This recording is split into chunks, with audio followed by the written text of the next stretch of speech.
But being a top achiever in school is so easy. Whether you're in high school, university, it's so easy.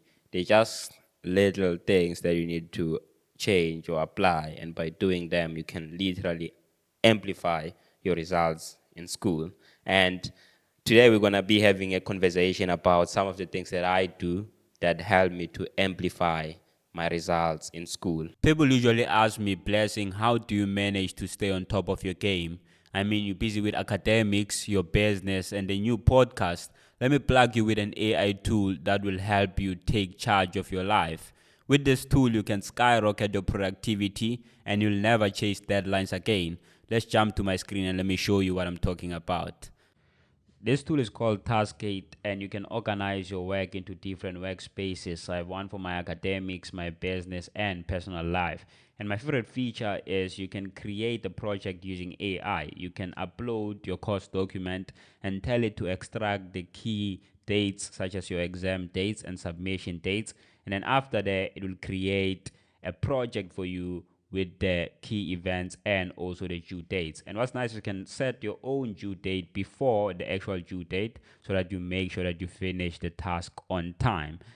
And another important feature is the to-do list or my task section, whereby you see all your tasks for today or your upcoming task. And you can get this tool, Taskgate, on all of your devices, whether it's your laptop, your iPad, or your cell phone. You can even get it as an app. So make sure that you try out Taskgate and let me know what you think. Cheers. I have to say, today I'm sitting with Rendani, and we're going to be having a conversation about, so it's mostly going to be about my journey, high school, being a Matric top achiever, still being a top achiever in uni. But yeah, so we're just having a chat about that. I'm nervous, but gonna kick it off. Let's get to know you, bro. Get to know me. That's basically a game where we get to know the man behind the work. Yo, so that's a difficult question. It's like when you go to an interview and then you say, tell us about yourself. Like, what do I say? What do I leave out? Yeah, I'm just a kid with a dream, who's driven, and I want to see myself somewhere someday, and that keeps me going each day. Studying accounting, get an accounting degree undergrad. Now I'm doing my honors in accounting, and like I'm saying, from the township, but ever since I've had this dream, and I'm saying I want to see myself one day, and I'm gonna put in the work that's required in order to get there. No, lovely, man.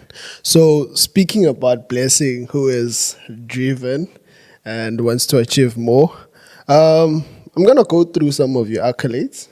Yeah. And you should agree with me that in 2020, you were the South African National Top Achiever with an average of 95% and 100% in accounting. Yeah. Moving on, you were in the Dean's List in the University of Cape Town in the year 2021/2022, right? Yeah. And along your journey, you achieved class medals in the following courses, which is your financial accounting with an average of 96%, economics with an average of 95%, and mathematics with an average of 100%. Damn, that's crazy. It feels like you're not talking about me. Like I'm sitting here, I'm like... It doesn't end there, bro. Yeah. You go on in your university journey, you achieve yet another class medal for information systems, this time around with 81%. And you obtained your undergrad degree with a distinction in financial reporting. And just to top it off, the degree itself came with a distinction. Yeah. So, where do you get this accolades? You stalk me on LinkedIn. For the people watching, if you want to see all this, you can go to my LinkedIn page. You can just search Blessing Mlambo and you'll see all this. I feel like I put up most of my accolades on LinkedIn just to look at it sometime and be like, I've achieved quite a bit. Because I feel like sometimes as people, we downplay our successes or something. It's like when you're in high school or when you still studying. Let's say now you're doing your second year. Yeah, You have yeah, certain yeah. goals, certain targets. You're like, at the end of the day, I want to achieve this mark. And Mm. when you get there, now you forget to celebrate it. You're just like, okay, cool, on to the next thing.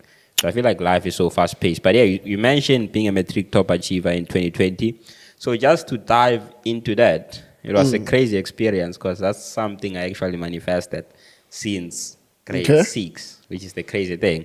So I remember first time when I watched the Matric Awards ceremony. It Yeah. was in grade 6. So watched the award ceremonies, and you know how those kids, they always go there with blazers with the different tags. And then I was sitting there, I'm like, yeah, probably it's only kids from private schools that get to go there because they're wearing blazers, they're wearing all these tags. You've We never don't, worn we don't that. have these things in public school. It's like you wear normal shirts, you have skinny jeans, all those kind of Yeah. things, right? But I told myself that I'm gonna be the first person to go to those Matric Awards. And ever since, that's something that has driven me in a way, right? And I feel like one important thing that has helped me to keep that momentum is people around me believing in that cause, right? Okay. Like every time when the year starts and then there's those Matric Awards, my Yeah. friends will be like, one day we'll see you, Blessing, and stuff like that. So that keeps you going because you see that there are other people who believe in you, therefore you can continue pushing. Even my teachers will be like, if you work that hard, you're going to get to those Matric Awards. So I think I worked that hard and I was able to get there and with an average of 95% and became the top achiever in On quintile 1. on that note, right? I just want to find out from you: have you always been that smart kid in the school from an early age, or it's something that you said you discovered or you saw those results at grade 6, Yeah. right?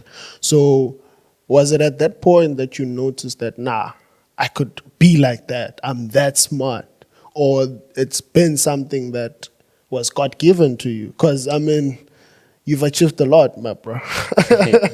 So I think it's working hard. Okay.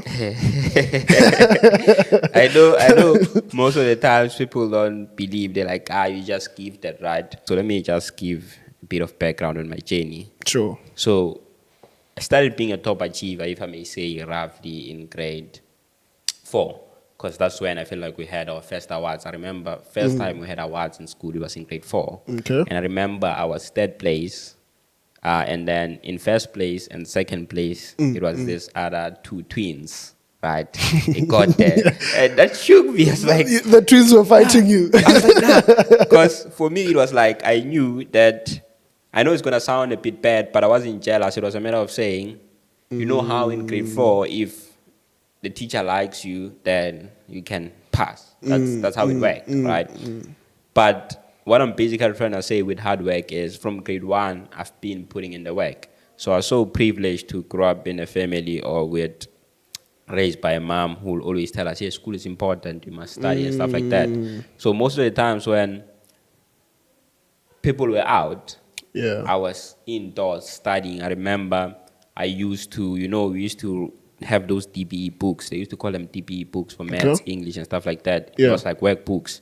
So I'd sit at home, work 2 chapters ahead, still in grade 1, still in grade 2. In grade still in 1? 3. Yeah. What do you know 'Cause, about studying ahead in grade 1, bro? like, my mom would say, don't wait for the teacher. That's what I'm saying. I'm so grateful for my mom. It's like, don't wait for the teacher. Okay. If you're just sitting and you're bored, you have nothing to do, you might as well just take that book, read a chapter, and then you know that in class when the teacher covers that topic or whatever, you're already done with it. You can do other stuff, or you can just come back and correct your errors and So, stuff like so, that. so basically, you were singing A, B, C, D when other kids are playing outside.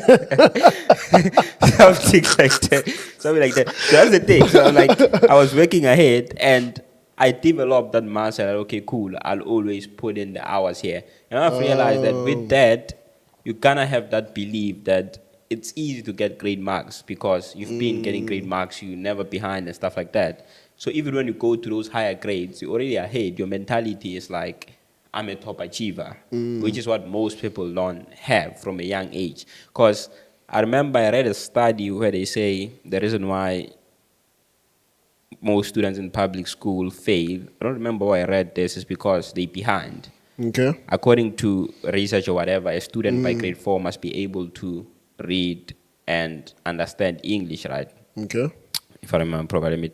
Yeah, by grade 4, you must be able to read like your short stories and whatever properly, fluently. And then from grade 4 to grade 7, you must be able to learn how to read and understand. And then from grade 8 going forward, whatever you read to understand, right? But most of the times, what happens is students get to grade 7, don't even know how to read To in read, English. yeah, And yeah. how are you going to read to understand if you don't know how to read at all? So you're Valid, behind. So for valid. me, it was like I was always trying to be ahead, always trying to learn. And then from grade 4, when we got those awards, and I was like, nah, damn, those twins are up there. Next time, they'll never be up there. And It's I feel gonna like that be has been my you. drive. Like that's been my drive in primary school and high school, always wanting to be there as number one. Yes. No, perfect, perfect, bro. So take us through this, bro. How are you able to achieve 100% in accounting? Like, what's the secret, basically? What's the secret? Could you provide insights maybe about study habits that helped you to achieve 100% in accounting? That's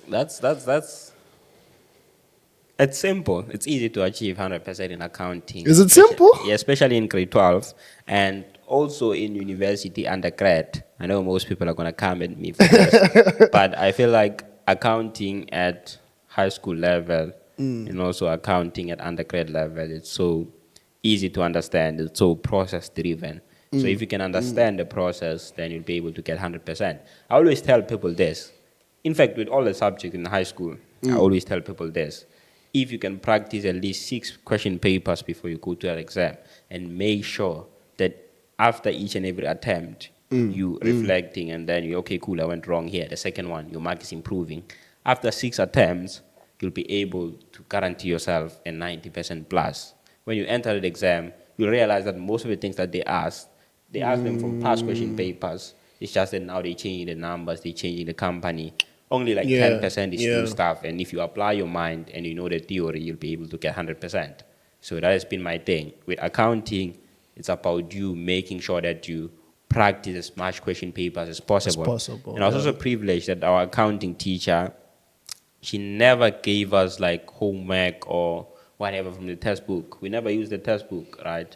You'll only use the textbook when you maybe want to read a certain section or whatever. But we usually had notes. There was this other printed notes. So you read those notes, and after those notes, it's exam papers, exam papers. From Jan to December, it's exam papers, exam papers, exam papers. So that's preparing you for that final exam from Jan. So if there's one advice I can give someone who wants to get 100% in high school School. specifically, Yeah. is start doing question papers as early as As early as possible. possible. Jan, start doing question papers.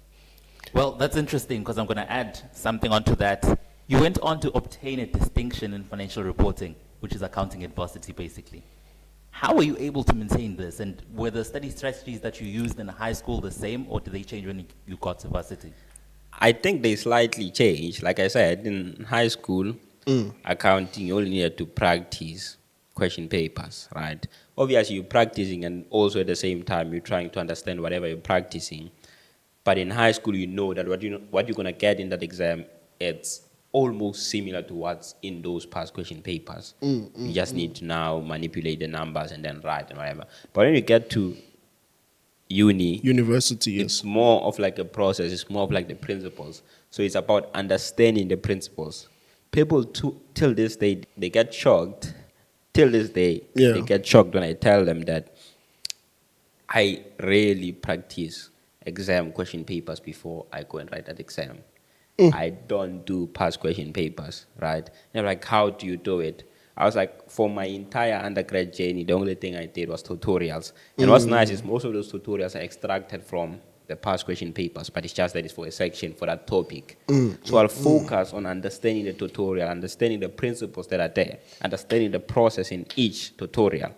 And then after that, when I go to the exam, I feel like I have those principles that can help me structure an answer for that exam paper. That's what I did in varsity. So I'll write a tutorial and then I'll mark for myself. And when I'm reflecting, one thing that most people get lost in, especially in accounting, let's say financial reporting, your tax, your MANEC, whereby it's so many numbers is they get lost in the numbers now. They're trying to understand, how do I get to this final answer? What number did they punch in the calculator to get to this answer? And that's not how you learn. In varsity, you can have an answer in numbers, but try to convert it to words, right? Write the process in words and say, okay, cool, they did this.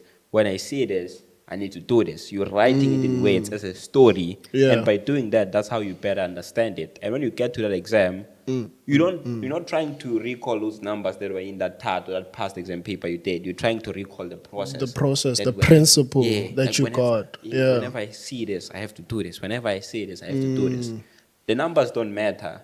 The process, the principles, those are the things that matter. Matters. So in varsity, you just have to learn those, the principles and the process. But on that, since now you're saying that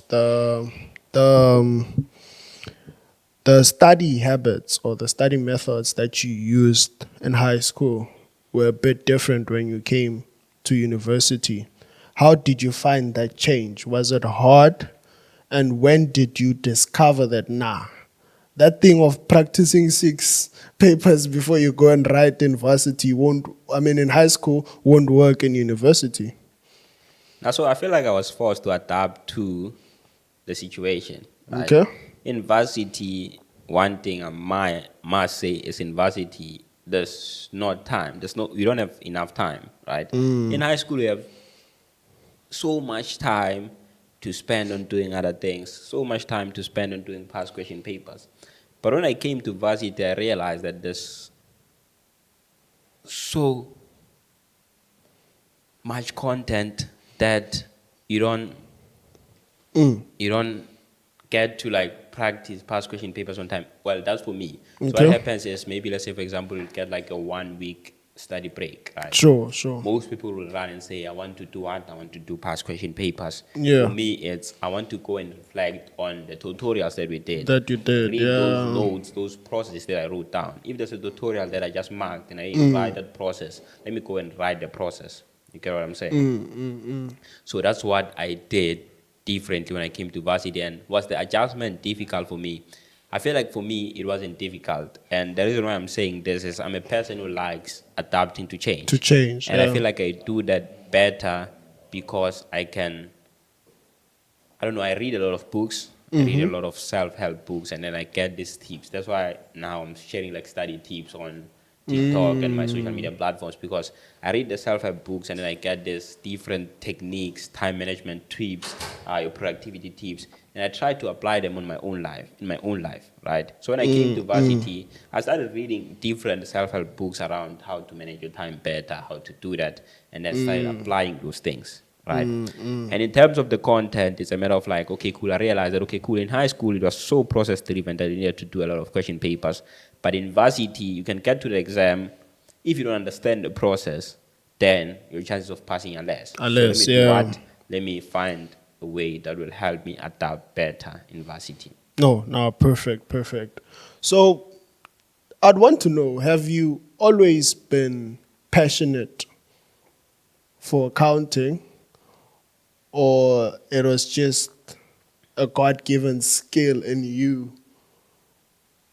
Where did it all come from? I mean, like, if you scoring 100% and even maintaining it throughout university, it has to be something that's part of you. Have I always been passionate? So first time when I came across this profession of accountancy, chartered accountant, Okay. to be specific, it was in grade 7, I think. So my brother mentioned it. It's like, hey, there are people who are called chartered accountants and then they earn a lot of money. Like big bucks. I feel like that's why most people choose that profession. Do they? I don't know. I can't wait to get there and find out if I'm going to get there, right? Because I might venture out into other things as well, because as you grow, you realize that you find other things that resonate better with you and you feel like you can follow.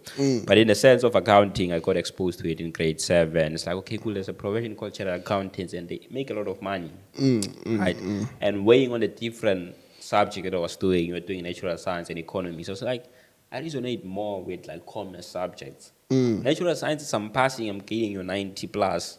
marks, Sure, but sure. I'm just passing it because I have to pass it, right? It's part of the Yeah, it's subject. part of the subject. Yeah. But I don't see myself being a doctor. I don't see myself Being an doing physics, engineer. cramming those periodic tables, yeah, all those kind of things, Yeah. engineer, whatever. I don't see myself. I see myself in finance because I love money, right? Because I love money. I was like, "Ah, let me just choose commerce," and I chose commerce.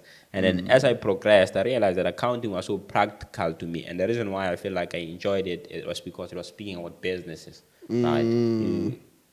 Doing an income statement of a business. And I've always had this thing that I want to be an entrepreneur someday. Yeah. So that's a passion that I developed over time. Over time. Oh, okay. No, that's an interesting thing because you find usually when people come to university, they have the wrong concept of what accounting is. You get, I'm sure, even in your journey as well as my journey at university, along the study, you'll hear people saying, this is not what I wanted in accounting. I don't think this is me. And I feel like you can help us understand and explain the difference between high school accounting and university accounting. I feel like the most. Okay, cool. So most of the times people make decisions or they choose a degree based on the wrong reasons, right? The reason why I'm saying they choose a degree based on the wrong reason is because they look at which degree is the most paying degree, those Yeah. kind of things. They don't go back and say, does it resonate with me? With Does it you, connect with me? yeah. So firstly, the people who struggle in accounting, most of the times they came to accounting because of the money.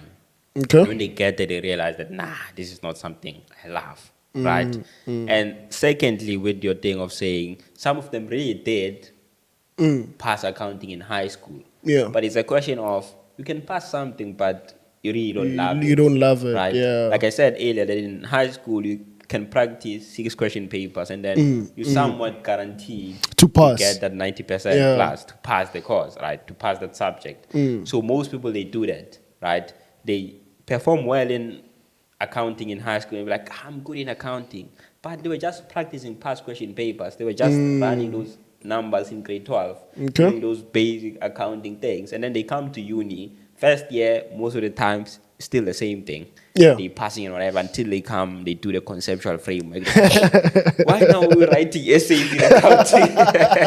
Why are we writing essays in Essays in accounting? accounting, Right? yeah. Why they still grasping that? They say second year, now it's tax. They no longer doing those income It's a statements. lot now. Now it's management accounting. Yeah. Now it's governance, whereby you don't have any numbers at all. Yeah. So that's why most of the time people struggle. I feel like in high school, it's easy for you to pass when you're just doing past question papers. And then that can kind of like skew your decision making because you can feel like you're good at that thing, but you're not really good. It's just a matter of like when you do pass most question, like a lot of past question papers in high school, you're Yes. definitely going to pass the course.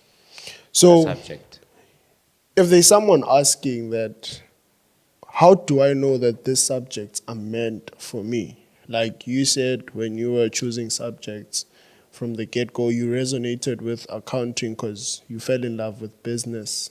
Yeah. So if there's a student that's not sure they're achieving good marks everywhere in high school, what advice would you give them so that they follow something that they wouldn't drop in university? I feel like one advice I'd give is try to shut out the noise from other people, right? Yeah. I know it sounds, they want the best for you, like your teachers, your parents, and whatever. They're suggesting these careers because they want what's good for you. But try to shut out all that noise. Don't make a decision based on teacher said I'll make a good doctor. Teacher said, yo, Blessing, you're good in maths. You can kill engineering. You can do all those kind of things, right? Yeah.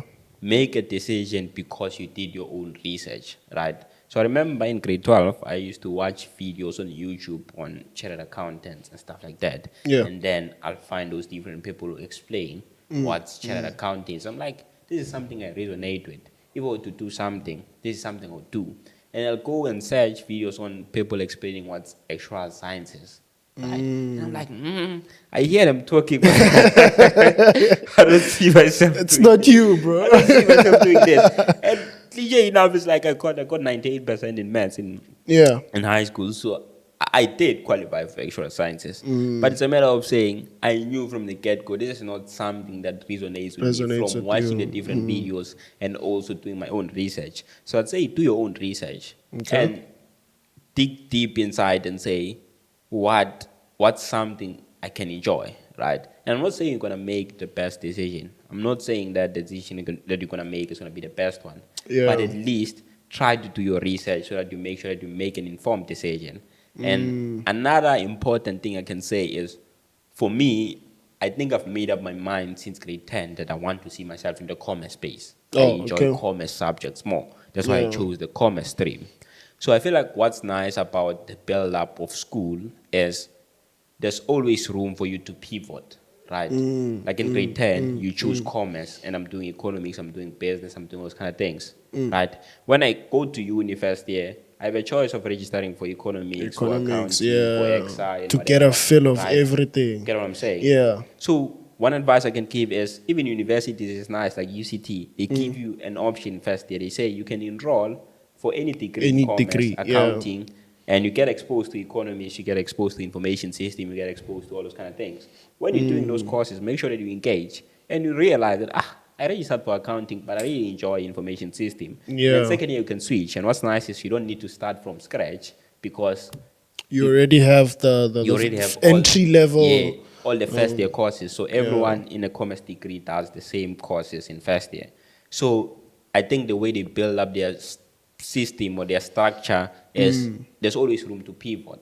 So when you get to uni, I feel like one mistake that most people do as well is they get to uni and then because they still hear all those voices of their teachers saying you're gonna be in actual sciences, they get first year, they fail, they're like, nah, I'm gonna try second year again. Yeah. Now they cancel out all the other options they have.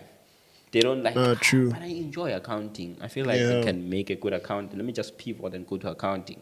So one advice I can give you is choose XI, come to UCT, choose XI, and then first year if you feel like, nah, XI is not for me, but you enjoyed accounting or you enjoyed information system or you enjoyed economics, pivot to that and continue doing that. I know actually I have a friend who did that, he did XI in first year and realized that, nah, this thing is not for me. And then Yeah. he pivoted to accounting.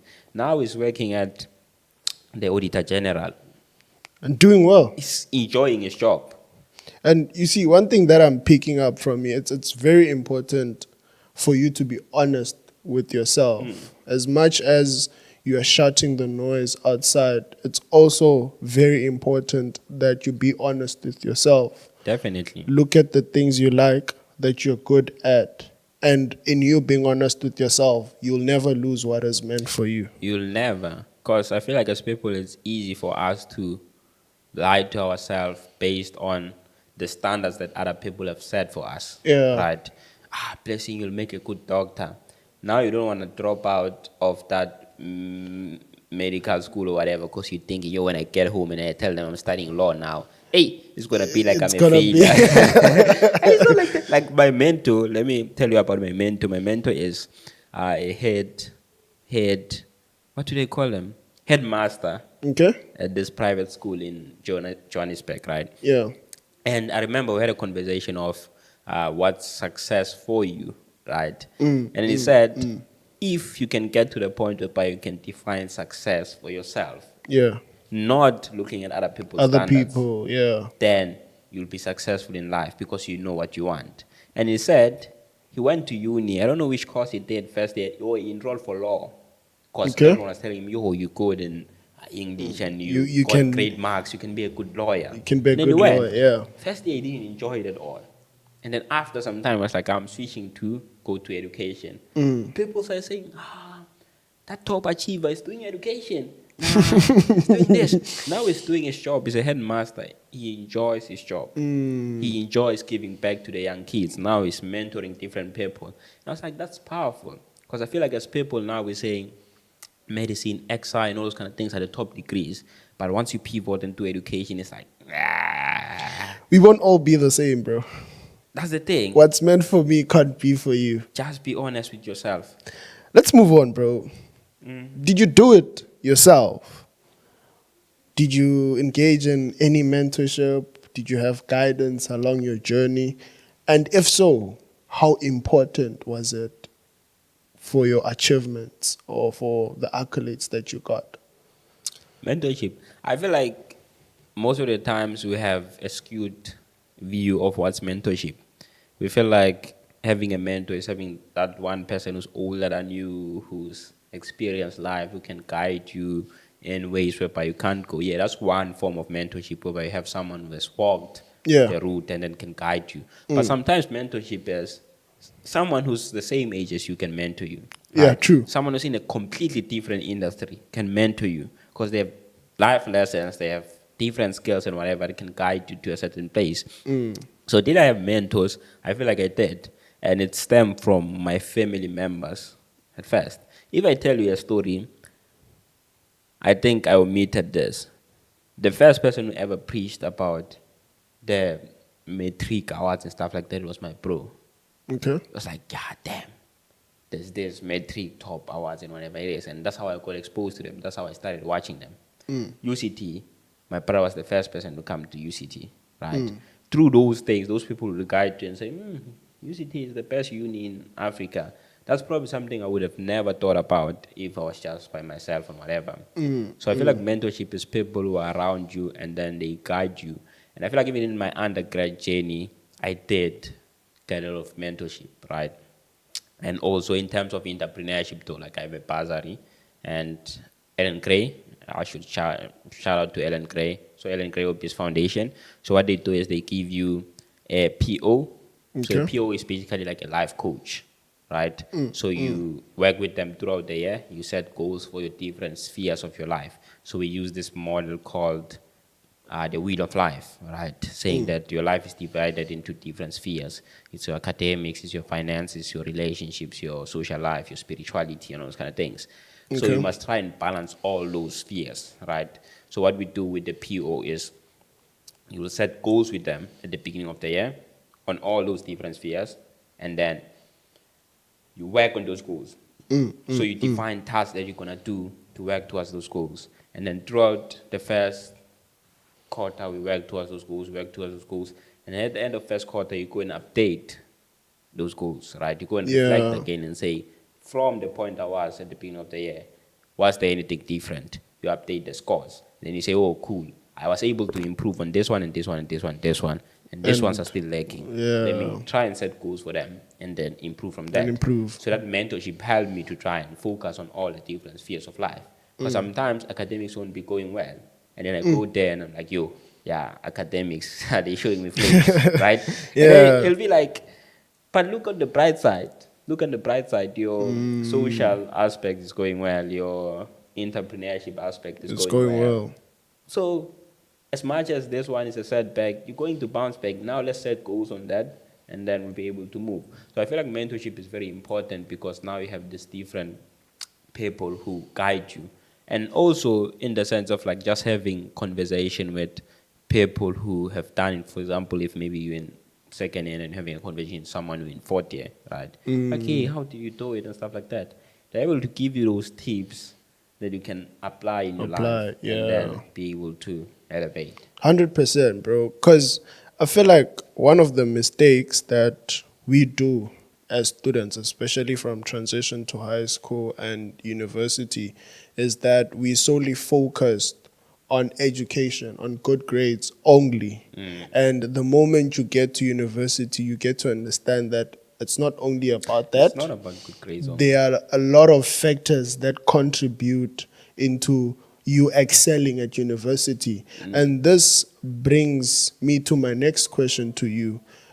What are the extramural activities that helped you grow both in your personal and your academic journey? Extramural activities. Extramural activities or just experiences Yeah. Before I answer that question, so like I said earlier, I spoke about pivoting, right? Yeah. Sometimes in life we make a decision and say, based on the information we have now, we feel like this is the best decision to take. But as we progress, we realize that now we're exposed to different things. You're like, nah, let's pivot a bit. Yeah. I feel like this is the best thing.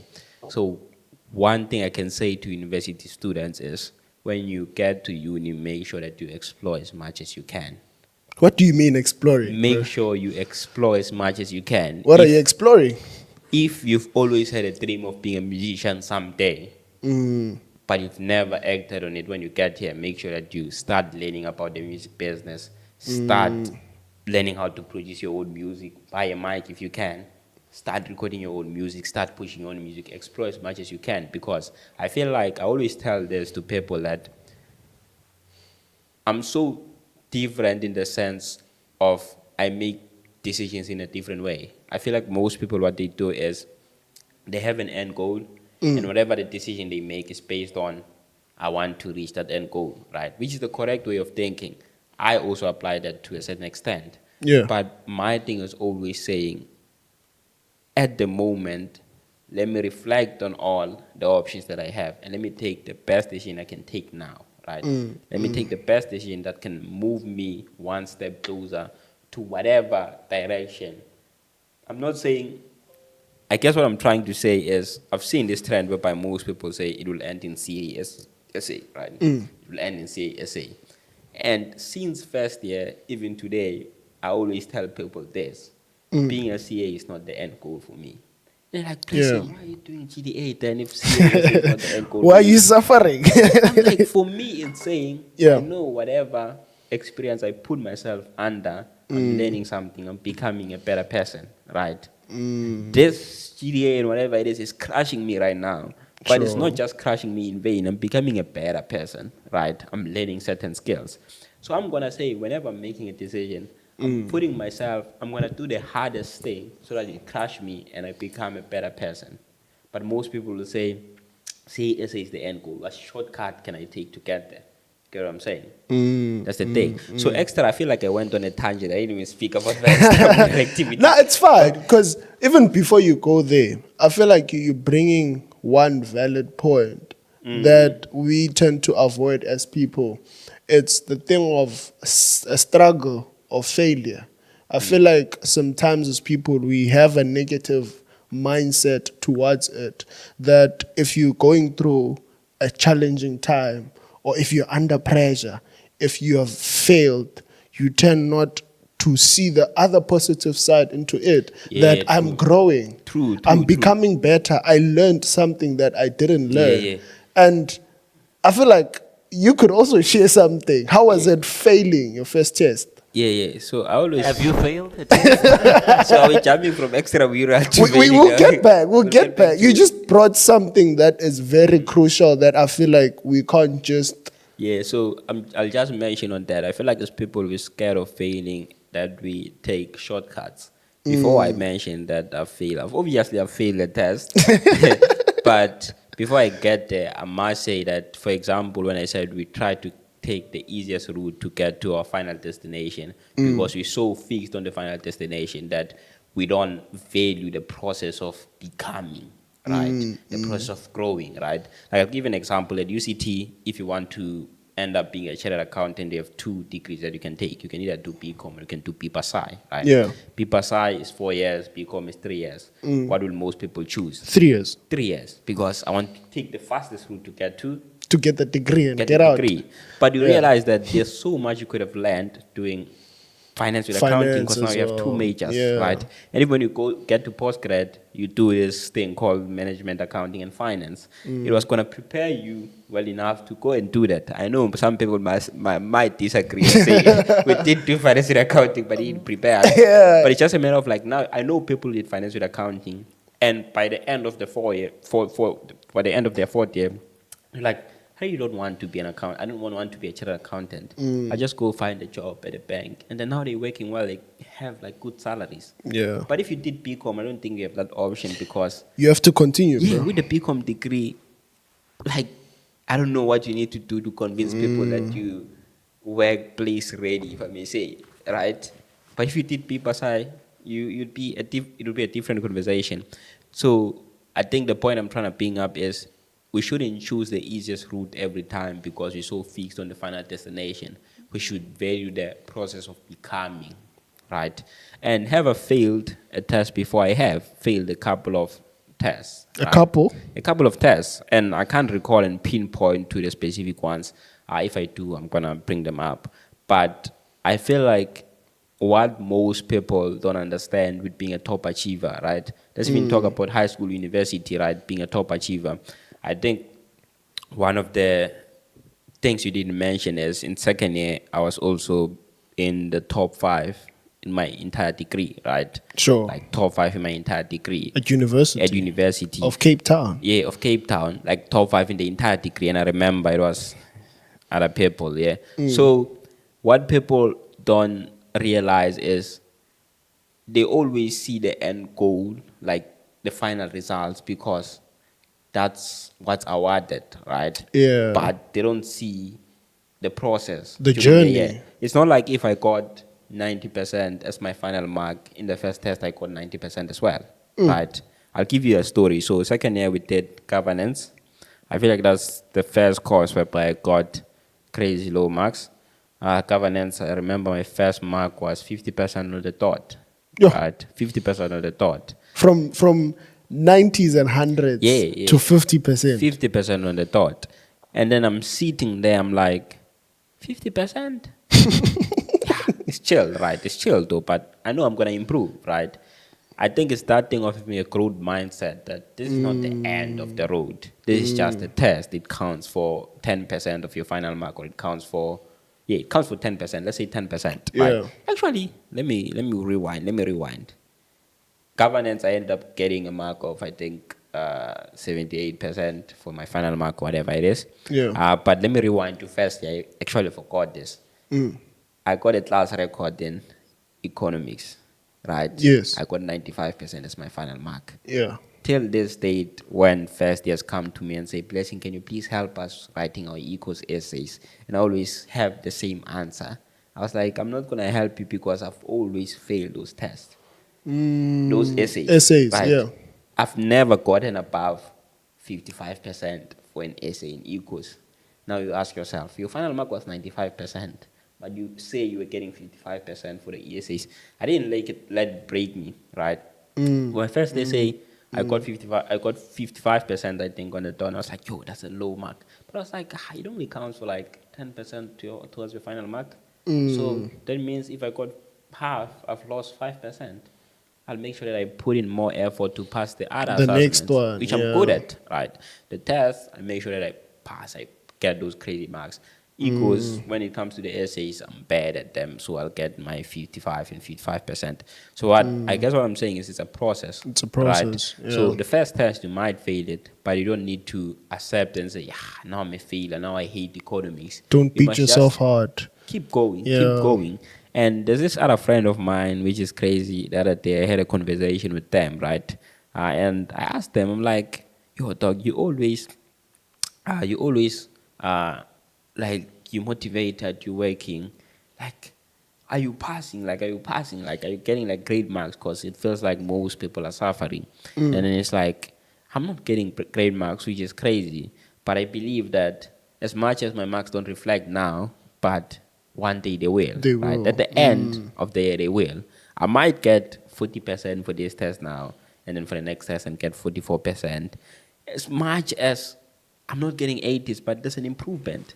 And Yeah. I believe that at the end of the year, then I'm going to see great results. I've seen that, where I'll get 40, 50, 60, 70 during the 70, year. yeah. And then exam, boom, I end up with a final mark that's above 80%. You know what I'm getting from this is that even though we fail along the journey, the most important thing is being able to pick yourself up and continue with the journey. Yeah. Don't give up. Go again. You come back with that 40. It's not the end of the journey. It's You not. continue. Yeah, it's what Sylvester Stallone. I think there's a quote whereby it says, the world is a mean and nasty place. It will beat you to your knees. Something like that. And say it's not about how hard you can hit. It's about how hard you can get hit and keep moving forward. How moving much you can forward. take Yes, and yes, keep yes. moving forward. Because that's how winning is done, right? Winning is not about how hard you hit. It's about how hard you can get hit after getting that flow, and then you sit down on the floor, and then you reflect and like, damn, that was a crazy hit. But the most important thing is, most of the times when people get hit, they stay on the floor. On the floor, The yeah. winners, they get hit, they stand up. They Get go hit again. stand up, keep going. Yeah. I don't know. And I think that's one of the traps that a lot of top achievers get into. The trap of perfectionism and the trap of thinking that now because you've achieved all of these great accolades, you can't fail. And I think it limits them in terms of how much they dream because they're always trying to dream so that they guarantee success in what they're trying to do. It's almost saying in the context of boxing, picking an opponent that you know 100% you're going to beat. So do you think that you've had a similar experience where when you experience failure, you are now limiting how much you dream, you're dreaming less just because you know there's a guarantee of success? Has that been an experience for you? Nah, I don't think it has been an experience for me. I don't know. I always try and take the hardest route possible because I value the thing of becoming, right? So if I have multiple options to take, I don't know which one to take. I just ask myself, which one is the most difficult? And less Which- sort of. Yeah, which one is the less sort of route? And take that one because I feel like that's where I become, right? I'll give you an example. When you at UCT and you're doing BCom or you did paper science and now you have to go to postgrad, you have two options if you want to be a CA. You can either do PGDA or you can do honors, right?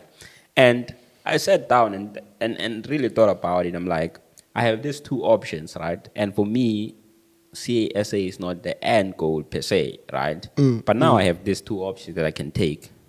Which one can I take, right? PGDA or honors? And I was like, let me just take the one that's the most difficult per se, right? Because in honors you have additional costs and stuff like that. Let me just take this one and see what I learn there, right? That has always been my thing. That as much as I don't try to be perfect, I know I'll never be perfect. But I know by choosing the most difficult route, you guaranteed to learn more lessons, more skills, more whatever than the rest of the pack. No, 100%, bro. Yeah, now let's get back to the fun stuff. What does Blessing do besides school? Because I'm sure you don't sit behind your desk the entire 24 hours. I want you to tell us about who your first girlfriend's name was. Yeah, we'll get to the girlfriend part. Tell us the story of who your first girlfriend was. How did you guys meet? Yeah, we'll get to the. Which one should I answer first? You take it first. Which one is easier? Answer both. The girlfriend one, I think I'll need to reflect. The first one, I'll think to reflect. Are But they that many? nah, like the first one, I'll need to reflect. Oh, okay. So the thing of what does Blessing do other than school? I don't know. You know, I've always been a guy who always tried to do more than just school, right? Because I think about it now, high school I always tried to read books that were not in the curriculum. Read your Rich Dad, Poor Dad, your 5 a.m. Club. Read all those books. Your Yeah. Science to Get Rich. I always tried to expose myself to different things, go to YouTube, learn how to graphic design, go do all those kind of things, right? So what does Blessing do now? What do I do besides school? Yeah. I was privileged in my second year to start a tutoring company called Genius Up. Okay. And I remember I started with a couple of friends, and then we started giving tutorials to high school students, and then it grew from then. Started working with university students, and then after that we started working with a couple of scholarships, right? And that's how we grew from then. And I feel like me exposing myself to different things is what helped me to be able to build that business, because I was like, beyond school, what can I do, right? And like I said earlier, that it's always about you exposing to multiple routes, exposing yourself to multiple things so that you have a chance to pivot if you find something that you like more. Yeah. And that's what I realized, that I actually love entrepreneurship. And more than that, I actually love helping students be more productive. Let alone not students alone. Also, I like helping anyone who wants to be productive, whether it's in your job, whether you're an entrepreneur and you want to be more productive, or you just want to be productive in general. I like helping you. How do I do that? I read a lot of books. I read a lot of research on productivity, on study tips, on all those kind of things. And I share them on TikTok. That's what I do, right? And I feel like it's been an amazing journey. And I actually realized that I enjoy it, right? And it's crazy. I feel like I'll be taking a pivot. But Yeah. on that note, I think you were 19 years when Genius App was birthed, right? Yeah, it sounds right. It's Yeah, 19 years. I was young, but the crazy thing is I was working on a venture called Archun before then, right? Oh yeah. And I remember the first time I got paid for doing work for someone, or let me say having some sort of business. I was 17 years, if I may say, 16 or 17 years, 16 Okay. years. Yeah. I remember I had this company called Archun, and I was running it from my Facebook was a big thing then. So crazy story. What I did is, I think I'll be pivoting. I was able to grow Facebook pages to crazy amounts of following in a few months. Right? In a month, I'll be able to get a page to 5K followers. I had my ways. I had a way on how to work the Facebook algorithm to get those crazy amounts of followings, right? So when I was 16 years old, I had a huge following from upcoming music artists around Africa, and most of them were from North Africa, Western Africa, and all those kind of things. Even South Africa, Okay. I had a huge following. Young kid who's sitting behind the laptop just typing. I wasn't showing my face back then. I was just typing like posts, like blog posts and stuff like that, right? Yeah, yeah. On Facebook, there was typing like posts on music business tips, how to grow your following, how to register your music, how to do those kind of things. And I had a huge following. At 16. 16 years. And then artists from the USA started hitting me up and saying, yo, bro, we see that you have a huge following in Africa and we'd like to promote our music, right? We'd like you to manage our Facebook pages because we can see that you can work the Facebook algorithm. I was like, okay, cool. Let's go. Let's talk. How much are you talking about? The first guy who paid me $50. Remember, I was 16 years Yo. old. That's like 2019.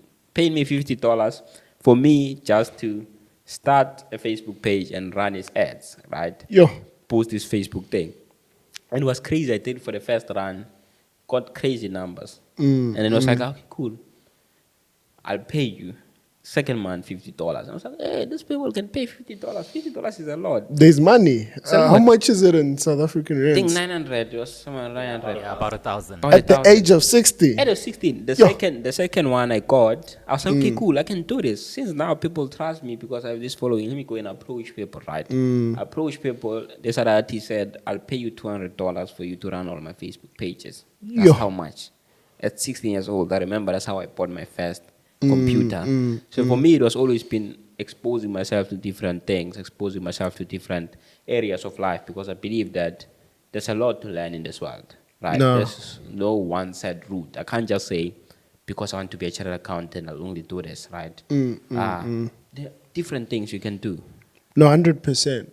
So, as we wrap it up, I'd want to know that in you pursuing this entrepreneurship route, building Genius App, how were you able to manage your time, giving full energy to your academics as well as the other energy on building a business and still achieve good grades?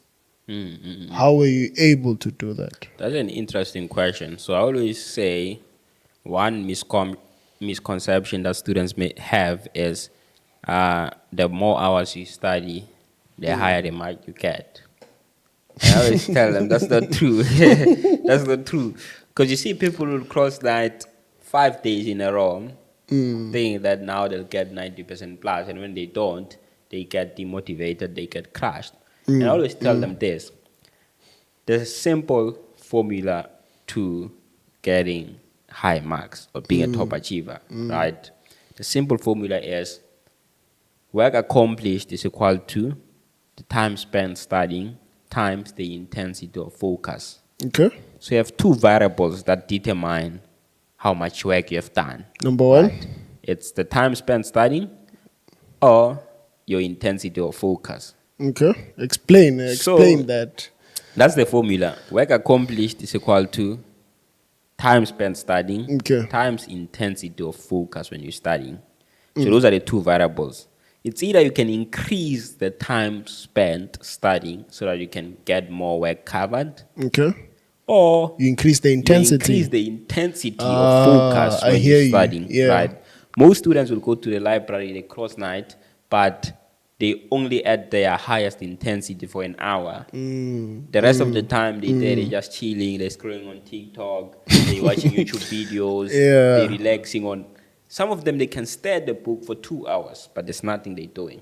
Yeah. Just staring at the book. They didn't increase their intensity of focus. They're not focusing on what they're doing, right? And there are a lot of factors that go to play. Because whenever I share this with students, like, that's so massive. You know, when you come with formula, students be like, that's like a secret. How do you increase your intensity of focus now? Yeah. How? That's the question I get most of the time. Yeah. How to? Because I'm saying you can literally decrease the time you spend studying if you increase your intensity of focus. In undergrad, I only studied for 3 out of 7 days. 3 out of 7 days. I know people will be like, Okay. 3 out of 7 days.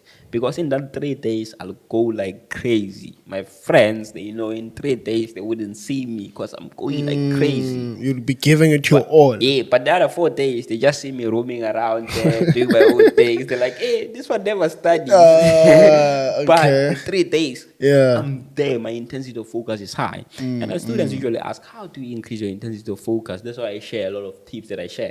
And Yeah. I'm not saying they standard, they blanket approach that for everyone they're going to work, right?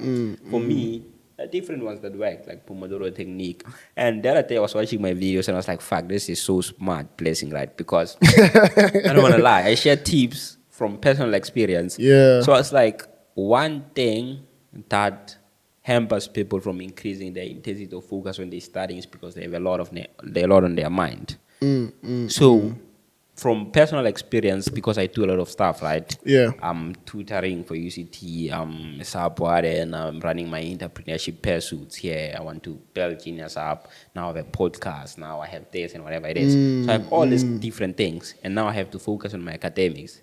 And what usually happens is I'll be sitting, I'll open a textbook, and I'm trying to read this notes or this textbook, whatever it is. And in my head, I remember like, yo, I need to send an invoice to that client. Yo, I need to email my whatever and tell him this. Yo, I need to mark those documents and whatever it is.